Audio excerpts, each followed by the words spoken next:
Hey everyone, thanks for tuning in for this week's sermon recap video. We're going to be discussing Acts 28, final chapter. Wow. First 10 verses. So we're almost done. Next week we'll be done. Yeah, so Pastor Shem talked about last week how Paul is on his way to the city of Rome. Right. They're in the storm, and now we see in this portion of scripture. They arrive in Malta, so they get shipwrecked on this island of Malta, and it's kind of incredible what happens at this point. You've seen a lot of resistance to the gospel. And so as I was preaching on Sunday, I talked about the fact that the interesting thing happens in Malta, that the gospel is all of a sudden embraced, and the people embrace Paul, where you've seen it, like some people embrace him, some people hate him, some people persecute him, some people stone him and want to kill him. Yeah. But here in Malta, there's some significant things that happen.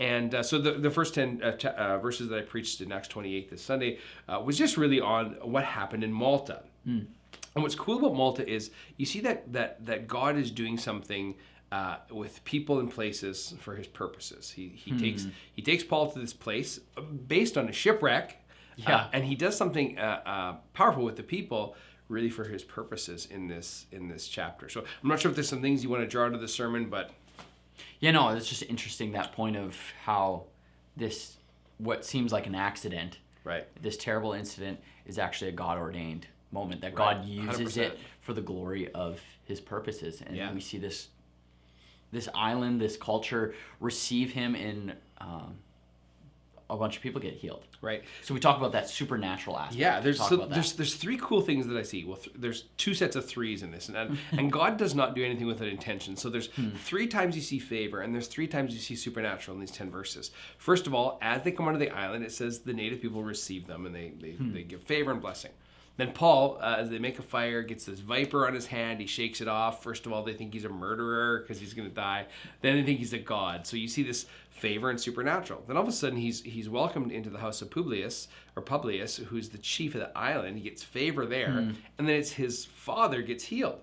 Then all of a sudden, all the villagers and the people come and get healed. And then lastly, you see the story of them getting the favor and blessing upon them as they take the ship and they go out. So there's 3 favors and 3 supernatural things. And I love God does these things intentionally. Yeah. You see this. And so it's crazy that God, even in the interruption, even in the midst of chaos and crisis, God uses that place and those people for his purpose to extend the gospel. So there's this wonderful thing of favor. There's this wonderful thing of supernatural. But we also see the one of the major contrasts that I preached about in the culture there, but also relates to our culture, is they have this belief that if Paul has a viper affixed to his hand, that somehow he's a murderer and he's getting his due. This is kind of it's like a karmic idea. And I think for us, I talked a little bit about what are some of the cultural ideas that we face that might be different than that, but are similar, knowing that their culture, that without Christ, it stands in contrast. So one of the things that I mentioned is this idea of, can you disagree with someone and still love them? Okay, can you disagree with their point of view and still love them? Now, in our culture now, disagreement with someone's point of view doesn't always equate love, especially when you think in the political realm, when you think of things even around COVID and vaccines and all these things. And then kind of second to that, it's almost in the same way. But can you, as a Christian, hold a conservative view of things like marriage and sexuality and not be considered hateful? Because really in our culture now, those are the views. If you hold a conservative view of those things, you obviously discriminate against people, and you obviously hate people. And so we as Christians are stuck in the middle of this, and now we have to live like Paul in the middle of people and places for his purpose, but we also have to live empowered by his Spirit. So I think now, when we reflect on what are some of the challenges we face as Christians in a culture that is not Christ-like, we have to know how to respond to that. And that's one of the key points, I think. But also for us, here's Paul who exists in boldness, walks out in boldness. And I guess one of the questions I would ask you today as we're talking about this sermon recap is we see Paul boldly proclaiming the gospel, seeing healing and seeing miracles. And I talked about this idea of 2 seconds of boldness. Psychologists say that we make decisions every 2 seconds. And what if we decided to have 2 seconds of boldness to preach the gospel?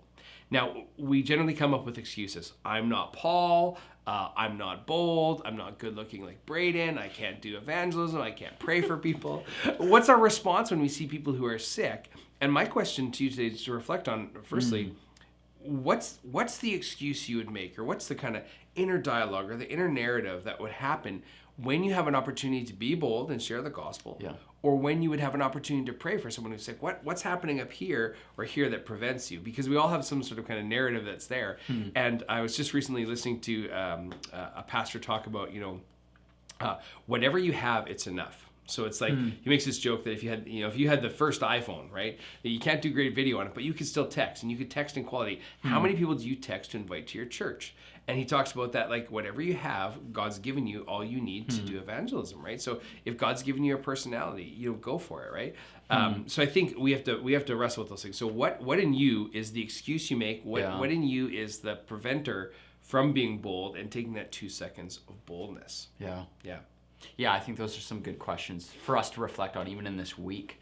What's our first initial response when we see sickness or certain situations that we know that God can step into? And then what are those excuses that we have, and trying to eliminate some of those excuses? And then lastly, what does 2 seconds of boldness look like? And almost accepting that challenge of, okay, Jesus, we know that you can do all things. And it's like, I'm gonna see what Jesus can do.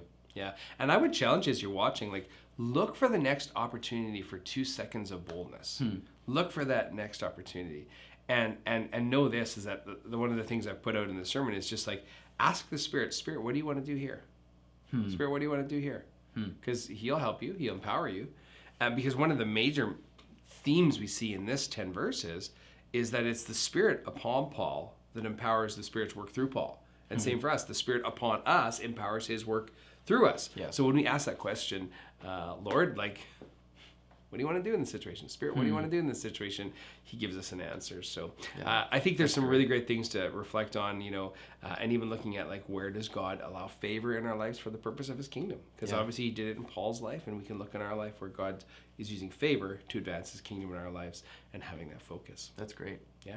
Well, thank you, Pastor Chris. And just a reminder, tune in this Friday at 7:30 for our Friday live service.